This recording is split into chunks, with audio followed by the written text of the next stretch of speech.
Indonesia is a heaven of art. Negeri yang melampaui semua ekspektasi.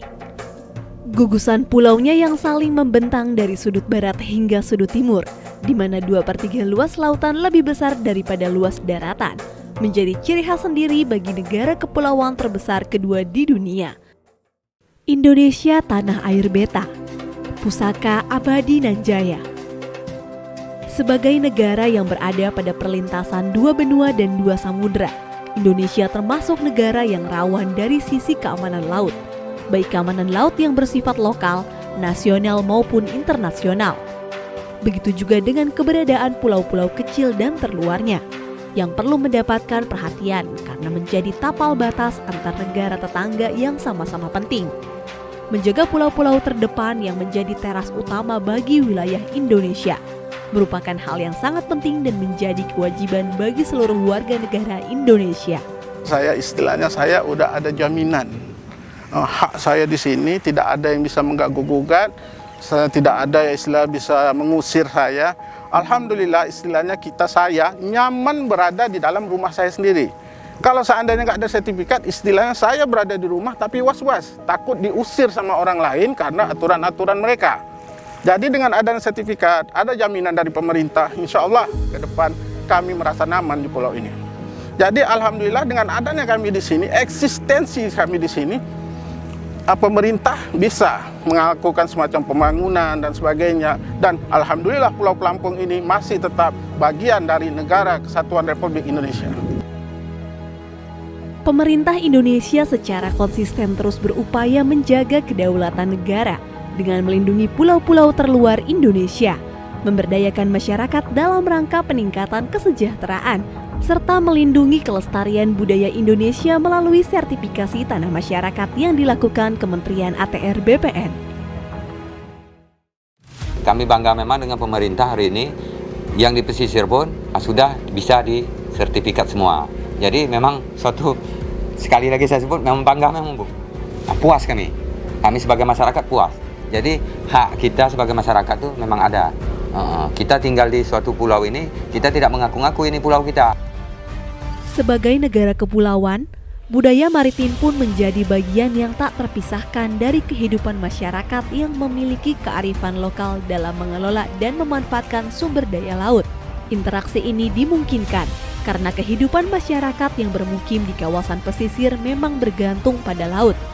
Karena kita tinggal di pulau ini sudah berapa turunan, dari di atas kakek kita lah, sudah berapa turunan menetap di sini. Jadi kita sudah menyatu. Tapi kalau kita orang pulau dipindahkan ke kota, itu tak akan nyambung. Pemberian hak atas tanah bagi masyarakat pesisir dan masyarakat yang tinggal di atas laut menjadi sangat penting karena terkait dengan eksistensi, kebebasan serta harkat dirinya sebagai warga negara Indonesia. Karena dengan adanya kepemilikan hak atas tanah dapat menjamin kesejahteraan warga negara yang lebih produktif. Menjaga pulau-pulau terdepan bukan hanya sekedar pulaunya saja, namun terdapat pula kebudayaan masyarakat seperti Pulau Penyengat yang memiliki kekayaan berupa peninggalan bangunan budaya Melayu dengan sejuta pesona dan telah ditetapkan sebagai cagar budaya yang harus dijaga kelestariannya karena menjadi bukti bahwasannya di pulau kecil ini roda pemerintahan kerajaan Melayu dijalankan.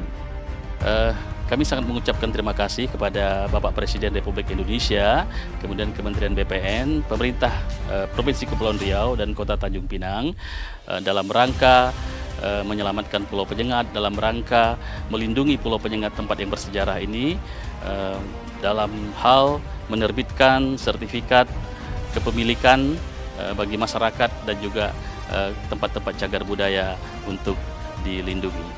Pemerintah berhasil memenuhi kewajiban administrasi pertanahan dengan sistem informasi spasial dan yuridis, serta mengesahkan hak atas tanah, menciptakan kepastian hukum dan rasa aman.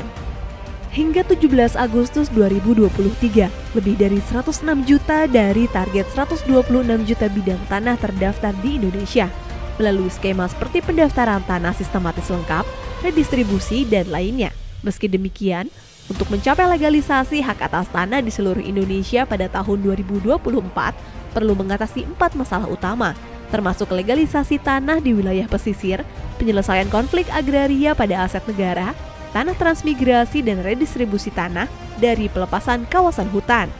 Diperlukan komitmen lintas sektor, hubungan pusat daerah, dan partisipasi masyarakat guna mengatasi tantangan ini, serta mewujudkan tujuan program strategis nasional reforma agraria. Dalam rangka mendukung pelaksanaan gugus tugas reforma agraria, saat ini Kementerian ATR BPN menghadirkan platform Bumi GTRA yang merupakan wadah informasi GTRA tingkat pusat, provinsi, dan kabupaten atau kota, guna mempercepat penyelesaian permasalahan pertanahan yang menjadi agenda dari reforma agraria yang berbasis digital, dengan prinsip keterbukaan dan kemudahan akses data dan informasi. Dalam menyelesaikan semua persoalan reforma agraria, Kementerian ATR BPN tidak dapat berjalan sendiri. Diperlukan adanya kolaborasi dan komitmen bersama dari seluruh unsur pendukung dan pemangku kepentingan untuk berkontribusi mewujudkan cita-cita reforma agraria demi mensejahterakan rakyat. Untuk itu, negara hadir melalui GTRA Summit.